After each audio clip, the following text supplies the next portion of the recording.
On passe maintenant à un autre compte très utilisé par les investisseurs, le CTO, ou compte titre ordinaire. Contrairement au PEA, il est ouvert à tous les produits financiers sans restriction de zone géographique. À quoi sert le CTO?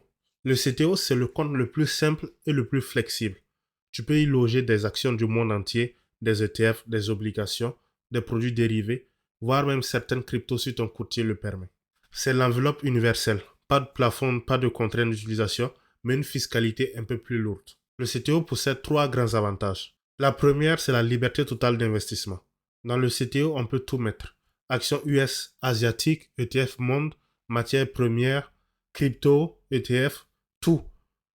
Tu peux diversifier ton portefeuille à l'infini. Le second avantage, c'est le plafond. Le CTO ne possède aucun plafond.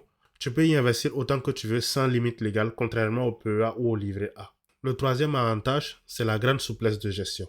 Tu peux retirer l'argent de ton CTO quand tu veux sans contrainte. Contrairement au PEA ou au livret A, tu peux ouvrir autant de CTO que tu veux. Par contre, le CTO possède un très grand défaut. Sinon, ça ne serait pas drôle. Son défaut, c'est bien sûr sa fiscalité. Par défaut, les plus-values sont taxées à 30%, 12,8% d'impôts et 17,2% de prélèvements sociaux. Cela s'applique à chaque vente avec plus-value. Les dividendes perçus sont aussi imposés. Le fait que chaque plus-value et chaque dividende soient imposés réduit de beaucoup ta puissance d'investissement. Le CTO, c'est parfait si tu veux investir dans des actions internationales, des ETF monde ou faire du stock picking sur les marchés non européens. Le stock picking, contrairement aux ETF, c'est le fait de choisir chaque action une à une. Le CTO est un bon complément au PEA. Je pense qu'on doit y investir quand on atteint le plafond du PEA. Pour résumer, le CTO, c'est l'outil des investisseurs autonomes qui veulent pouvoir toucher à tout et ne pas se limiter au marché européen.